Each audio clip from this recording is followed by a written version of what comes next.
يضلل فلا هادي له أشهد أن لا إله إلا الله وحده لا شريك له وأشهد أن محمدا عبده ورسوله لا نبي بعده اللهم صل وسلم وبارك على سيدنا وحبيبنا وشفيعنا ومولانا محمد صلى الله عليه وآله وسلم اللهم علمنا تأويله وفقهنا في الدين اللهم إنا نسألك علما نافعا ورزقا طيبا مباركا وعملا متقبلا والحمد لله رب العالمين.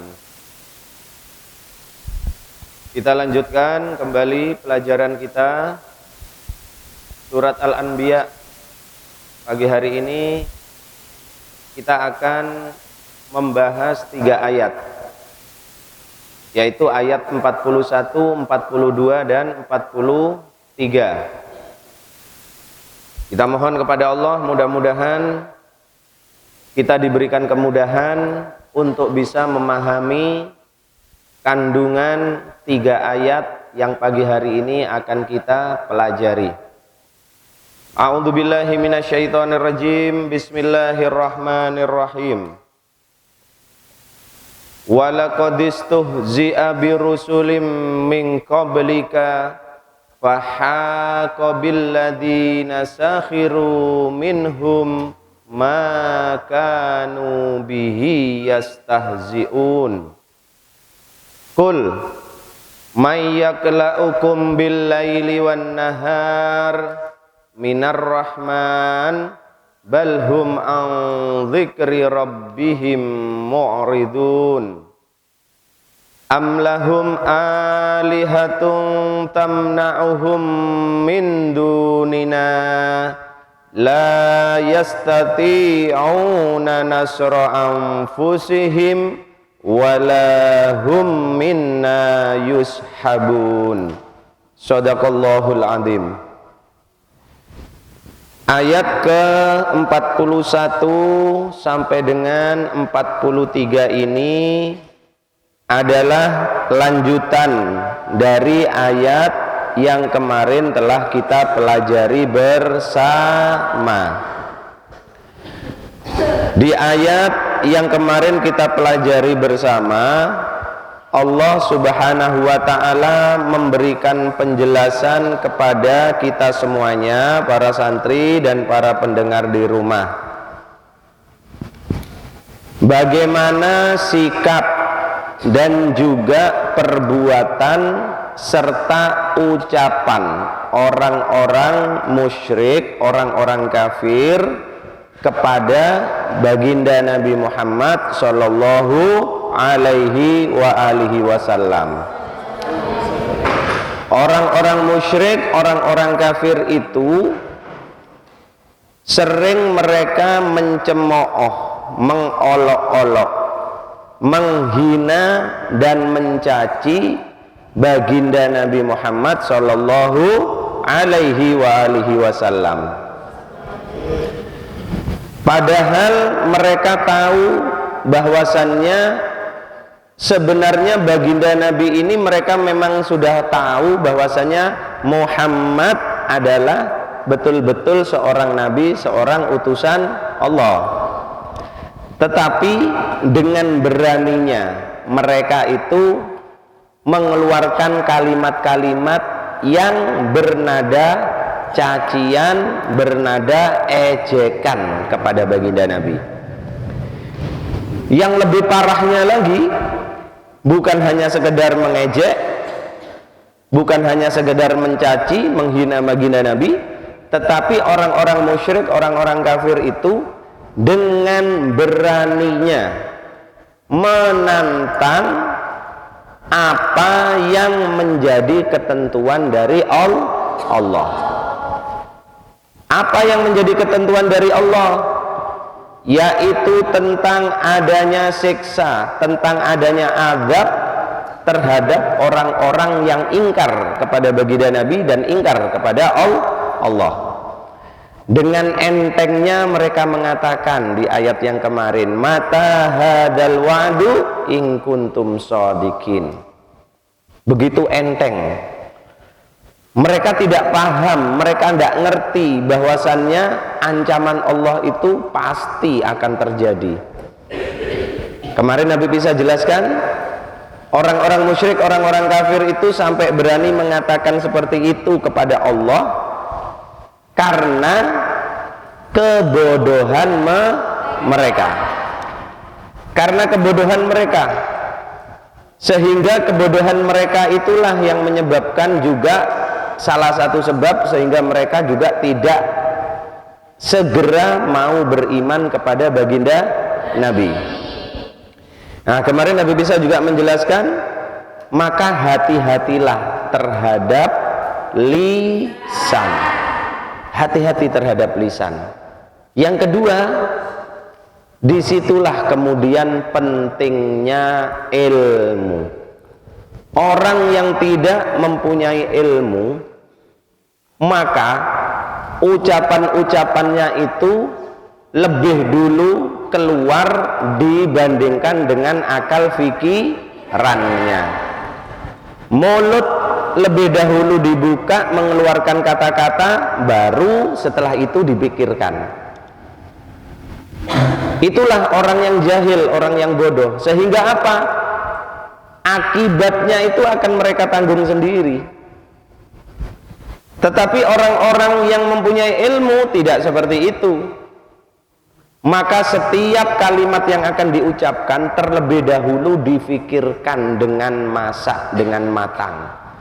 Sehingga orang yang berilmu itu akan menata, mengatur kalimat yang akan diucapkan. Nah, para santri dan para pendengar di rumah, dari 3 ayat yang kemarin memberikan satu pelajaran kepada kita untuk mengetahui orang yang kita ajak bicara ini adalah orang yang punya ilmu atau orang yang jahil.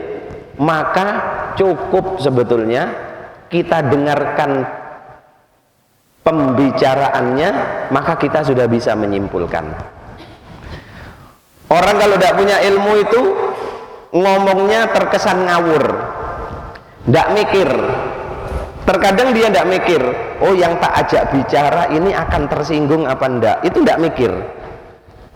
Jadi kalau istilahnya orang puber sini, asal jeplak, ya, asal jeplak omongannya itu. Karena apa? Ya, karena tidak dipikirkan dulu sebelum diucapkan. Lah ini bahaya. Maka omongan kita, bicara kita itu menunjukkan kualitas kita sebagai manusia. Kalau omongan kita kasar, omongan kita tidak baik, maka itulah kualitas kita sebenarnya. Tetapi kalau omongan kita itu baik, maka orang akan bisa menilai, oh yang ada di hadapanku ini orang yang punya ilmu, oh yang di hadapanku ini adalah orang yang jahil, orang yang bodoh. Maka hati-hati dengan ucapan, hati-hati dengan lisan. Nah, maka di ayat yang ke-41 Allah memberikan hiburan kepada baginda Nabi Muhammad sallallahu alaihi wasallam. Kira-kira menurut kalian, pada saat baginda Nabi itu dicaci maki oleh orang-orang musyrik, dihina, dicemooh, kira-kira baginda Nabi sedih apa enggak? Sedih apa enggak kira-kira baginda Nabi? Sedih? Kesedihan baginda Nabi itu karena apa? Karena merasa diri beliau itu direndahkan atau karena alasan lain? Apa alasan lainnya? Apa alasan lainnya?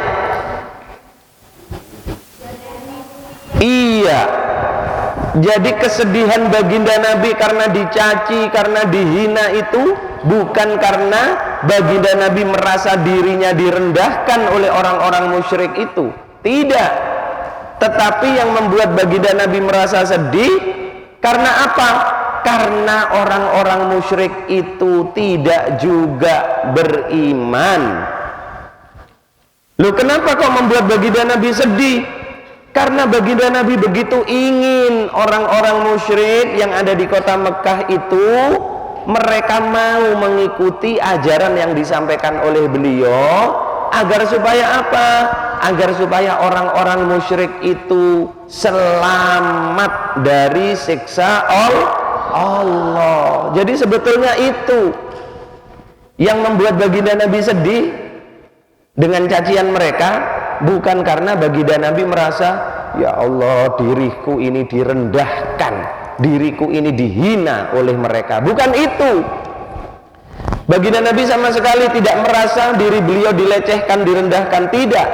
Tapi yang membuat baginda Nabi sedih karena orang-orang itu tidak segera sadar dengan kesalahannya, sehingga orang-orang itu nanti akan termasuk golongan orang-orang yang diancam oleh Allah mendapatkan siksa dari Allah. Ya, jadi di situ.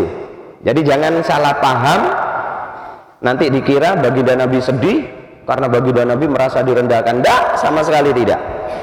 Nah, karena kesedihan baginda Nabi itulah maka Allah memberikan hiburan kepada baginda Nabi. Di ayat yang ke-41 ini Allah berfirman, walaqad istuhzi'a birusulim min qablika, walaqad istuhzi'a, dan sungguh telah diejek, sungguh telah diejek ya Muhammad, kata Allah, birusulim min qablika, sekian banyak rasul-rasul sebelum dirimu.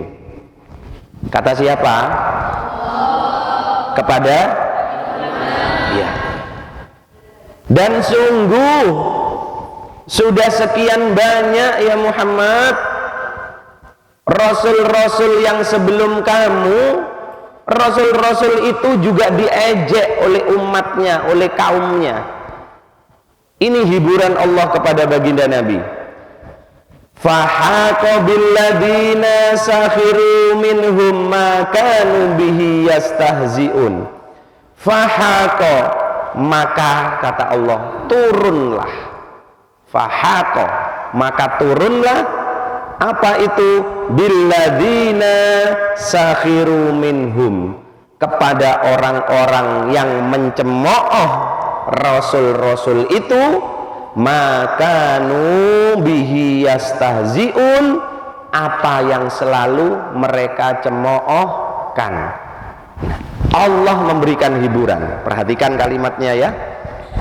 Wahai Muhammad, sungguh ejekan-ejekan orang-orang musyrik kepada dirimu ini sudah terjadi juga kepada rasul-rasul, nabi-nabi yang aku utus sebelum kamu.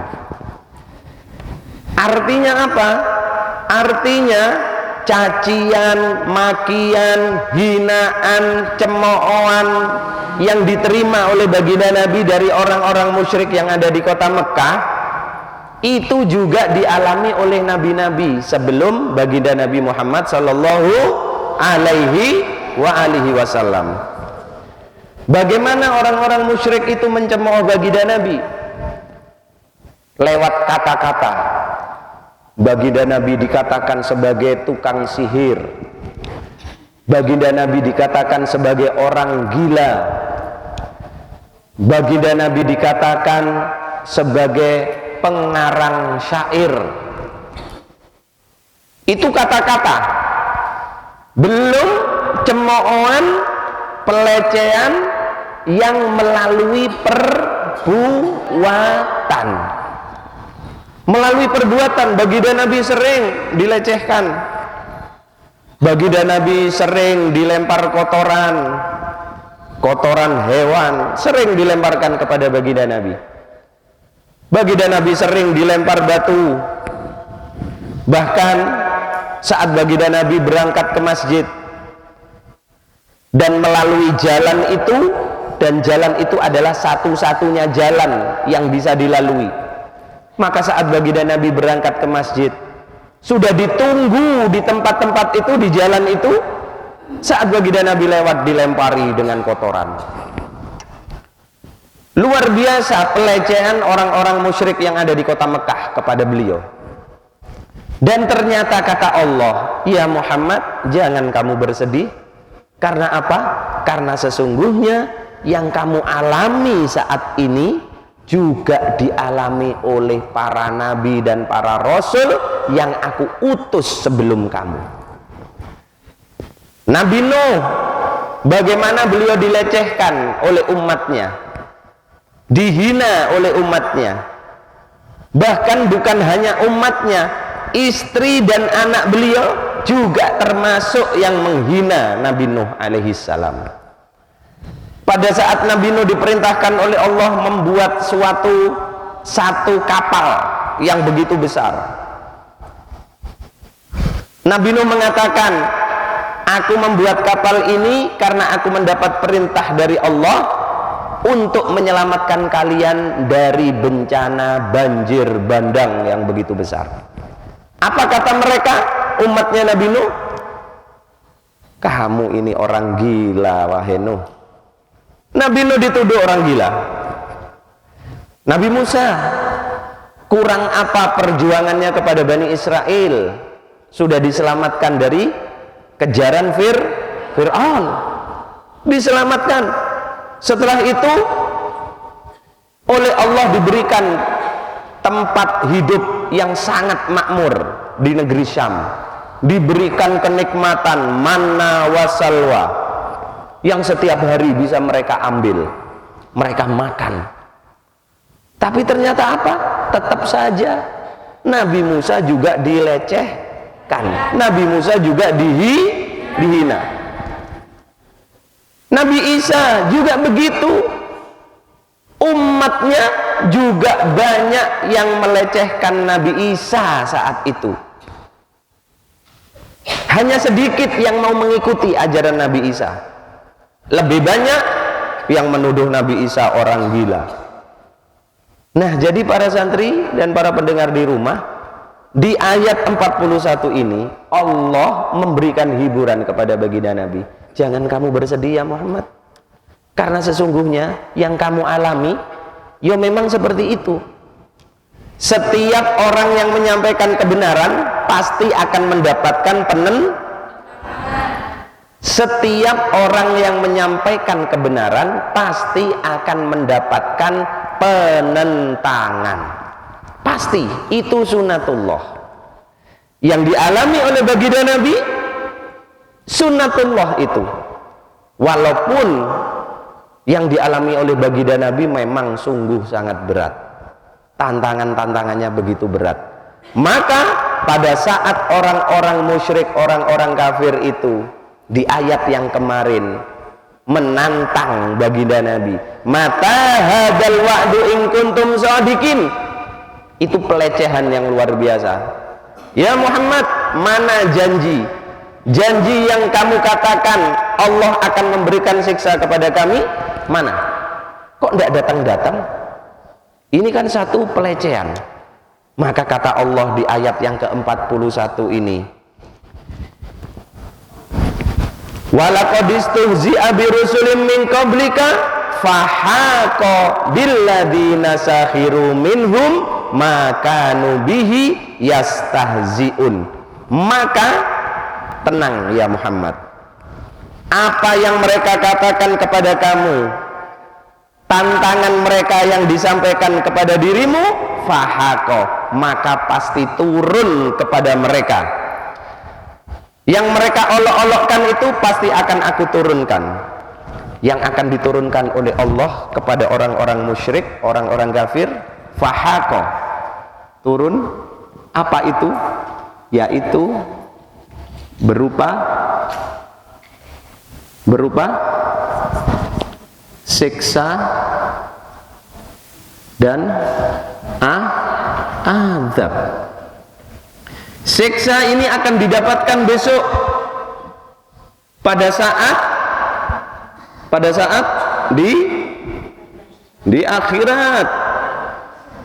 Sedangkan adab ini yang akan ditunjukkan di dunia.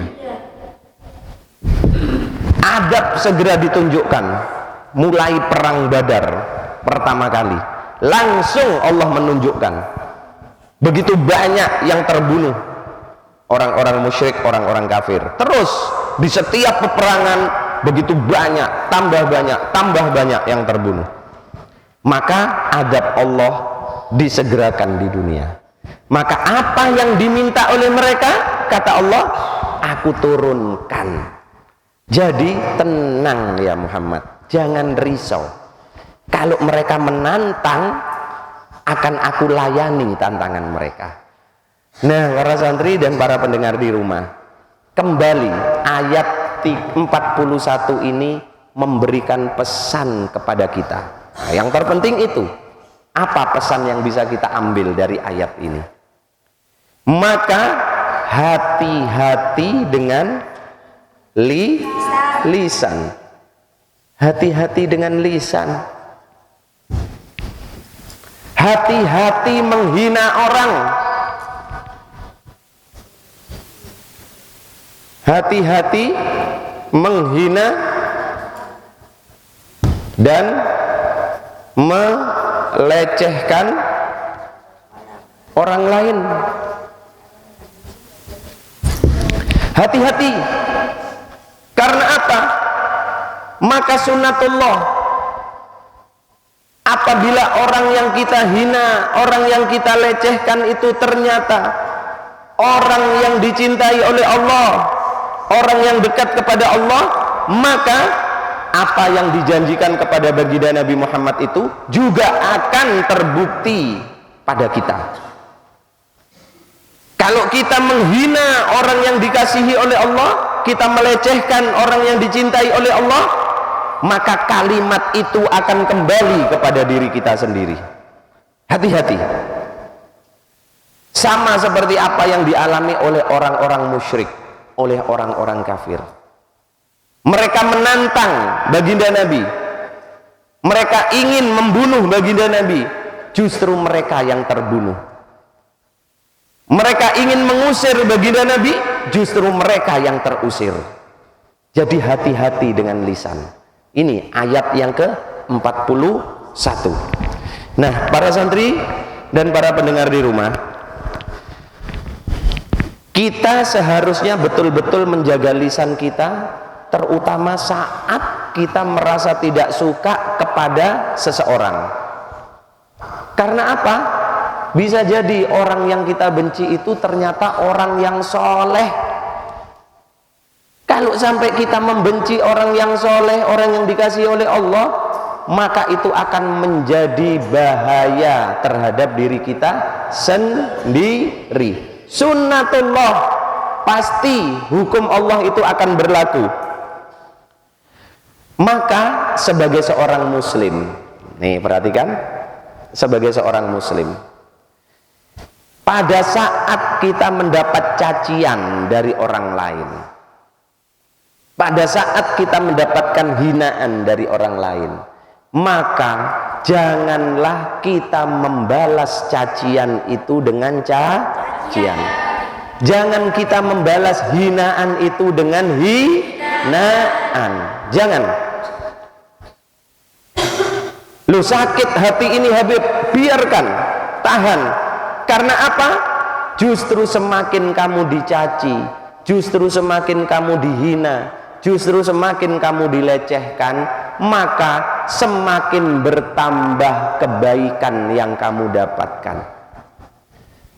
Setiap kalimat cacian yang kamu keluarkan kepada orang lain, maka saat itu kebaikanmu dikurangi oleh Allah, dan kebaikanmu itu diberikan oleh Allah kepada orang yang kalian caci.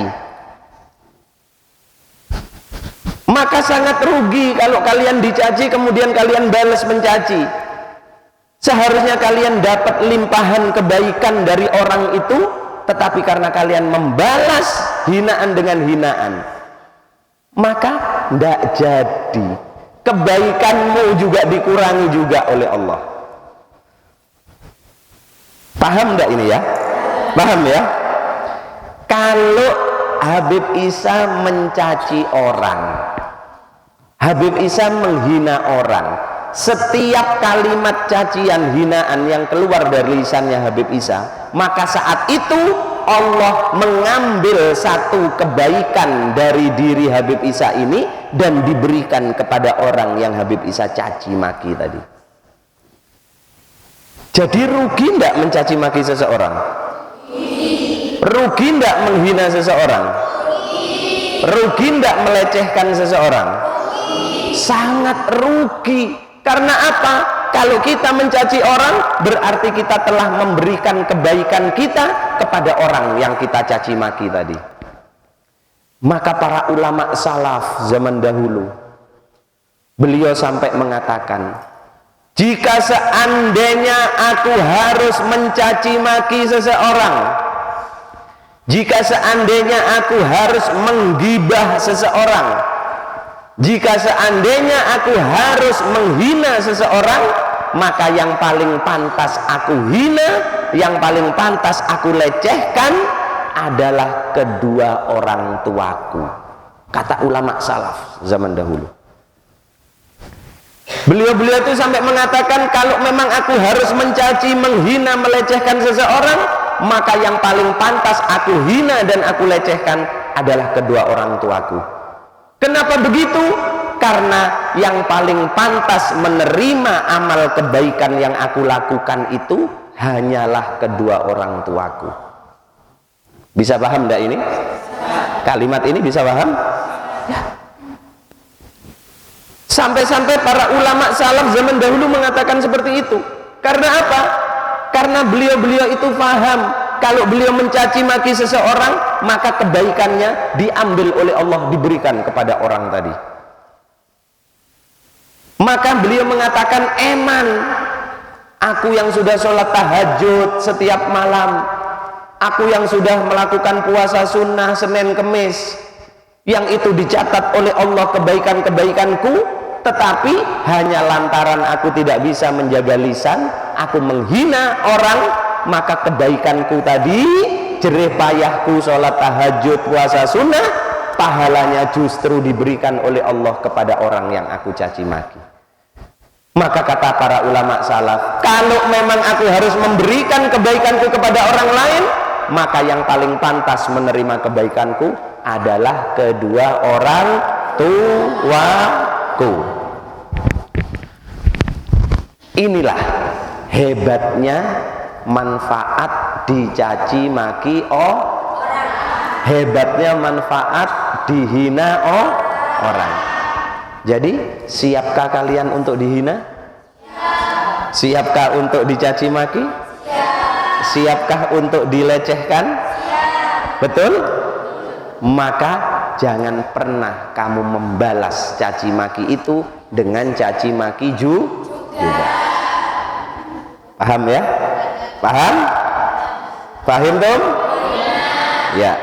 Nah, para santri dan para pendengar di rumah, maka apa yang diminta oleh orang-orang musyrik itu di ayat yang kemarin, kapan janji Allah ini akan datang, kapan siksa Allah ini akan terbukti, memang pada saat itu Allah belum menurunkan bukti siksa dan adab kepada mereka,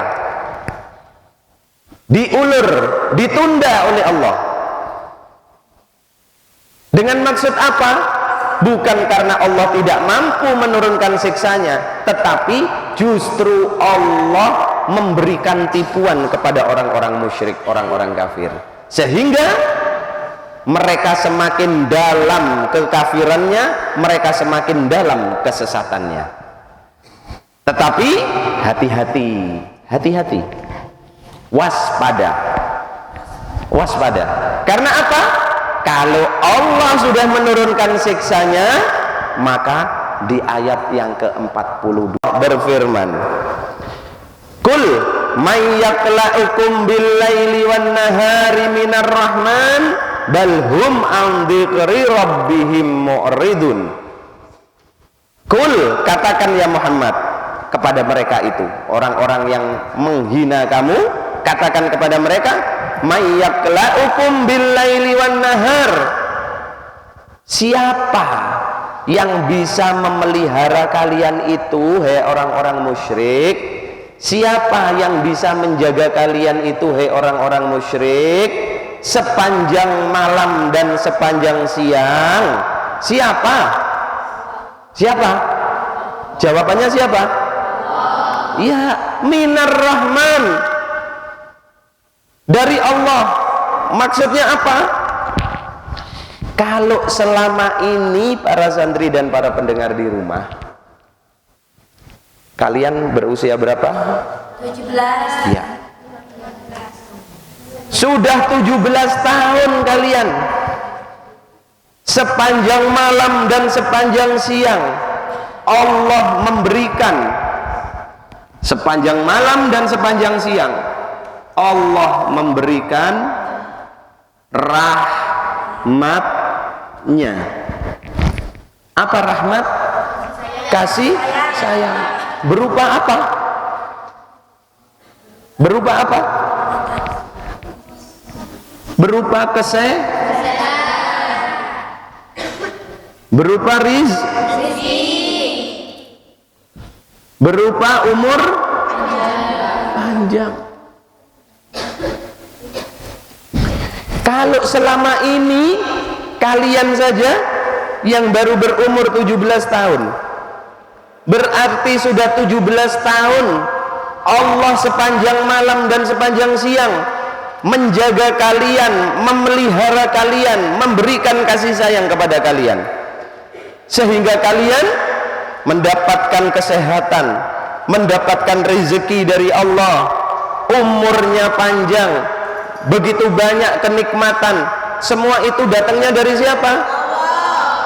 Kalau Allah bisa memberikan kasih sayang kepada kalian, bisa menjaga kalian, maka Allah juga mampu memberikan siksa dan adabnya kepada kita. Kalau Allah selama ini mampu memberikan kasih sayang, maka Allah juga mampu memberikan yang sebaliknya. Apa itu? Hukuman.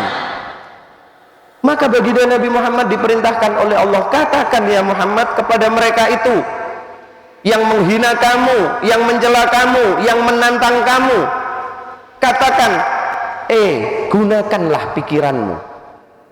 Ayo gunakan akal pikiranmu. Selama ini siapa yang sudah memberikan segalanya ini kepada dirimu? Kamu bisa bernapas. Siapa yang memberikan udara?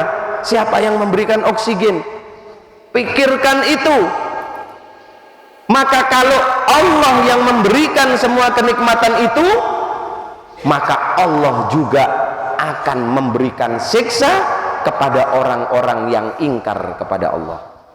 Kalau sudah Allah menurunkan siksanya billaili wan nahar, pada saat malam, seperti penjelasan ayat kemarin, enak-enaknya tidur nyenyak, ya, tiba-tiba bumi diguncang oleh Allah.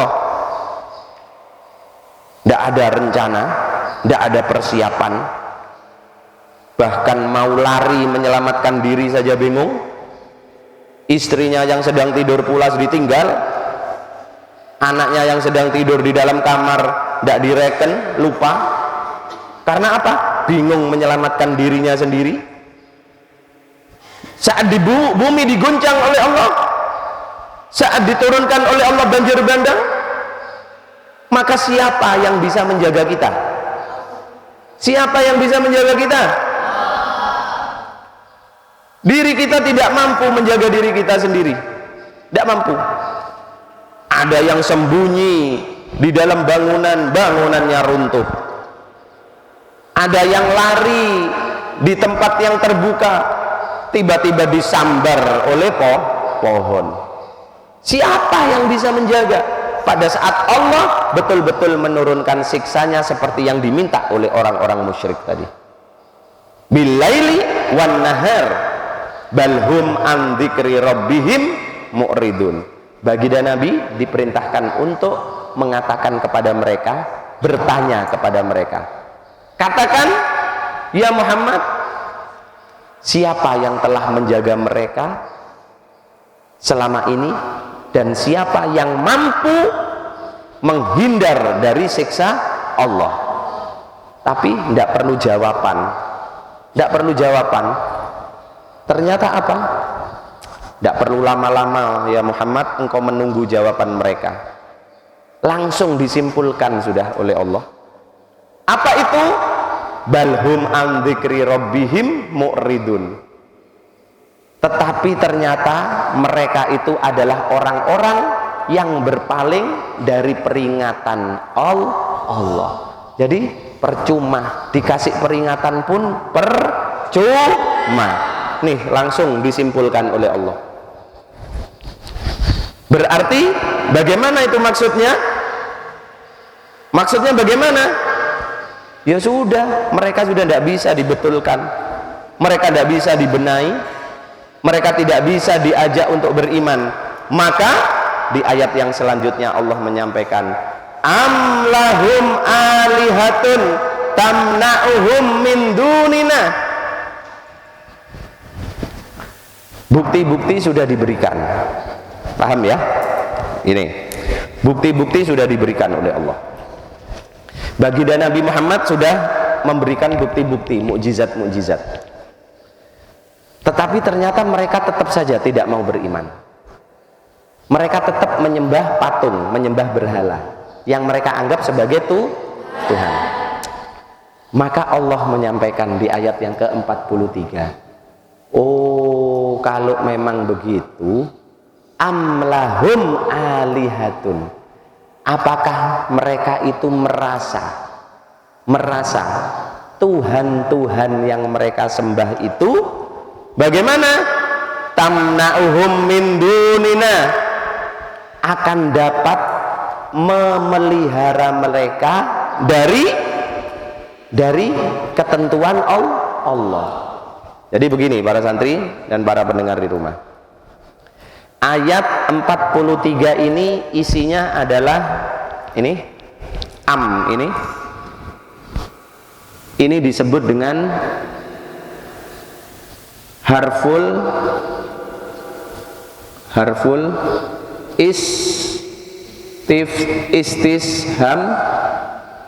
istifham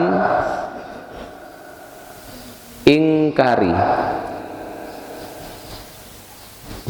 Ya, ini perlu dipahami. Ayo dengarkan. Di ayat-ayat Al-Quran, apabila kita menemukan ini alif, mim, am, itu adalah kalimat pertanyaan. Tetapi kalimat pertanyaan yang disampaikan oleh Allah ini disebut istifham al-ingkari. Apa itu? Pertanyaan tapi untuk pengingkaran. Maksudnya apa? Pertanyaan ini diberikan, diajukan, tetapi gunanya, manfaatnya adalah sebetulnya untuk menghina mereka, menghina orang-orang musyrik. Ini yang dinamakan harful istifham al-ingkari. Jadi sebetulnya Allah tidak membutuhkan jawaban dari pertanyaan ini, tetapi Allah bertanya dengan maksud untuk melecehkan mereka. Maka Allah mengatakan amlahum alihatun tamna'uhum min dunina, atau apakah mereka itu mempunyai Tuhan-Tuhan yang dapat mencegah mereka dari siksa Allah. Oh, mereka ini tetap tidak mau beriman, apa karena merasa mereka mempunyai Tuhan yang Tuhan mereka sembah itu mampu menolong mereka dari siksa Allah? Ini pertanyaan dari Allah, tetapi sebetulnya pertanyaan ini adalah pertanyaan yang melecehkan. Coba kita perhatikan. Allah mengatakan, oh kalau kalian ini tetap tidak mau beriman, apakah karena kalian ini mempunyai Tuhan-Tuhan yang kalian anggap Tuhan-Tuhan itu bisa menjaga diri kalian dari siksa Allah? Tuhan-Tuhan yang dimaksud siapa? Berhala atau patung. Jadi orang-orang musyrik itu mempunyai anggapan bahwasannya patung yang disembah itulah yang akan bisa menyelamatkan mereka. Nah, justru ini dihina oleh Allah. Kalau memang patung itu bisa menyelamatkan orang-orang musyrik dari siksa Allah, misalkan Allah datangkan banjir kepada mereka. Kira-kira patung tadi itu bisa menyelamatkan dirinya sendiri enggak? Kalau misalkan patung itu jatuh ke air, patungnya bisa berdiri sendiri enggak? Yang bisa mengeluarkan patung itu dari air siapa? Yang menyembah. Ya, yang menyembah patung itulah. Patungnya begitu masuk ke air ya kentir. Itu loh perumpamaannya. Paham enggak ya?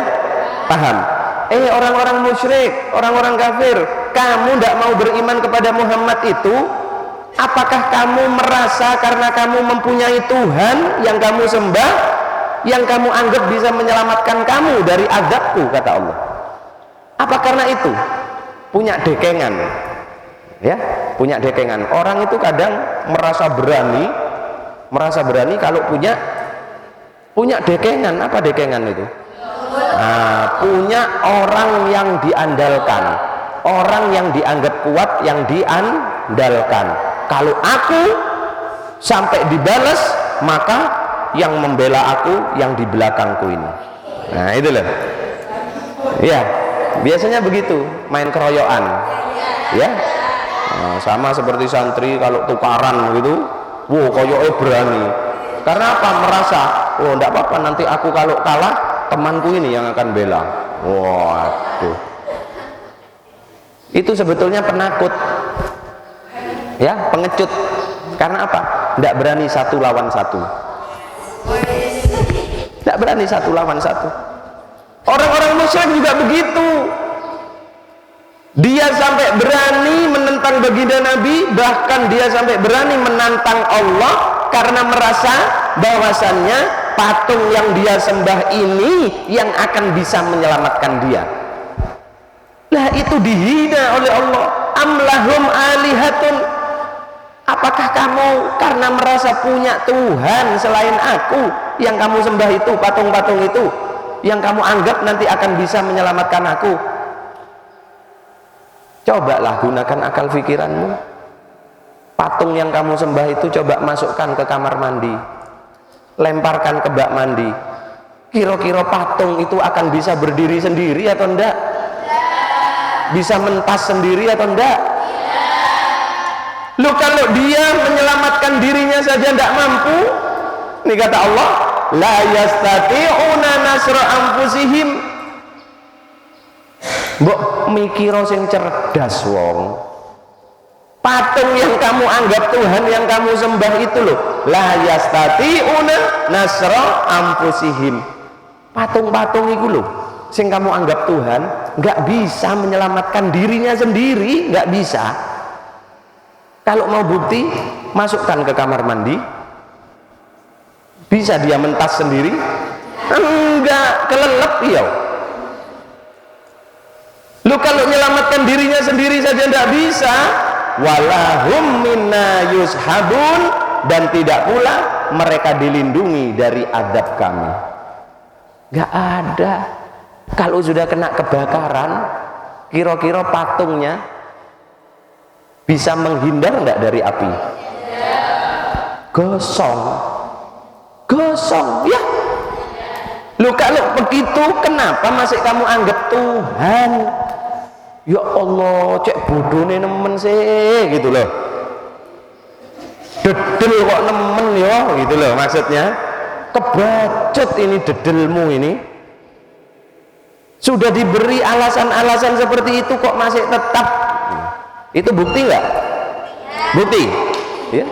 Sama seperti santri. Ya Allah, santri kok cek nemen sekalian ini. Sudah terbukti kalau kalian males, Kalian lu terbukti sudah nggak bisa ngerjakan soal ujian, akhirnya apa? Nilaimu merah semua. Lu sudah terbukti. Ngono lek dikongkon belajar kaya sik pancet kok cek nemen sih kamu ini nggak bisa pakai akal pikiran. Lah begitu loh maksudnya. Ya, ini sudah diterangkan oleh Allah seperti itu. Berarti apa? Berarti karena hati dan pikiran mereka sudah tertutup. Maka hati yang sudah terkunci tidak bisa dibuka lagi. Sama seperti kalian masuk ke dalam rumah, kemudian pintu rumah kalian kunci dari dalam. Kira-kira ibumu akan masuk rumah bisa buka pintu? Maka pintu itu akan terbuka apabila dibuka dari maka hati kita yang tertutup itu akan bisa terbuka kembali apabila kita yang punya hati punya keinginan untuk membuka hati itu. Selama kita tidak punya keinginan membuka hati kita, maka Allah akan semakin menutup rapat hati kita. Kita punya pikiran, tetapi kemudian kita yang mengunci pikiran kita sendiri dari dalam, sehingga berbagai macam alasan bukti kebenaran tetap kita tolak, maka tidak ada yang bisa membuka pikiran kita kecuali diri kita sendiri. Bisa dipahami tidak ini bahasa ini? Artinya apa? Hati-hati, ojo dadi wong pengko. Jangan jadi orang pengko. Apa pengko itu? Orang bandelnya keterlaluan. Kalau sudah tahu salah, dibilangi, dinasehati, maka ikuti. Jangan sudah salah tapi merasa sudah melakukan kesalahan tapi tidak merasa melakukan kesalahan, merasa benar saja. Udah jelas salah, diingatkan nggak mau. Itu namanya orang super dedel. Artinya apa? Orang yang seperti itu dia sengaja menutup hatinya sendiri dan menutup pikirannya sendiri. Nah, ini ayat 41 dan 40 sampai 43. Jadi memberikan pelajaran kepada kita semuanya, para santri dan para pendengar di rumah. Maka hati-hati kita dengan lisan. Jangan sampai gampang-gampang lisan kita mengucapkan hinaan-hinaan kepada orang lain. Siapa tahu orang yang kita hina itu adalah orang yang soleh. Walaupun orang yang kita hina itu bukan orang yang soleh, maka setiap hinaan cacian kita kepada orang lain akan menjadi pengurang dari pahala-pahala kebaikan kita. Paham ya? Nah, jadi kalau dihina orang, dicaci maki orang, dilecehkan orang, sikap kita bagaimana? Sikap kita membalas? Betul ya? Ya, maka doakan mudah-mudahan orang itu segera diberikan sadar.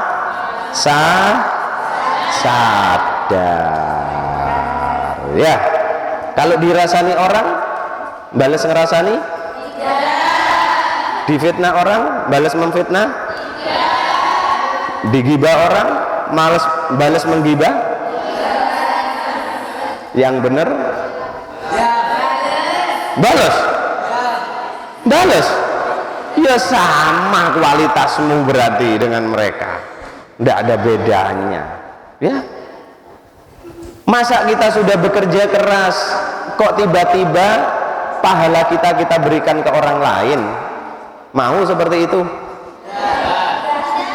Kalian sudah belajar sepanjang malam untuk persiapan ujian, teman kalian tidur, kalian melek sendiri belajar. Tiba-tiba waktu ujian, jawabanmu kamu berikan kepada temanmu yang nggak pernah belajar, sehingga nilaimu sama dengan nilai temanmu yang males tadi. Mau seperti itu? Makanya jangan. Ya, sudah dicaci maki orang, kita diam. Dilecehkan orang, kita diam. Kita sabar, yakin. Justru besok orang yang melecehkan kita itulah yang akan dilecehkan oleh Allah. Paham dong? Ya, mudah-mudahan manfaat ayat 44 dan selanjutnya akan kita pelajari pada hari Sabtu. Wallahu a'lam bishawab. Bismillahirrahmanirrahim. Allahumma salli wa sallim wa barik ala sayyidina Muhammad wa ala ali sayyidina Muhammad. Allahumma inni ista'udatuka ma 'allamtanihi farbudu alayya inda hajati ilaih. Wa sallallahu ala sayyidina Muhammadin wa ala alihi wa sahbihi wa sallam. Walhamdulillahi rabbil alamin. Akhirul kalam. Wassalamualaikum warahmatullahi wabarakatuh.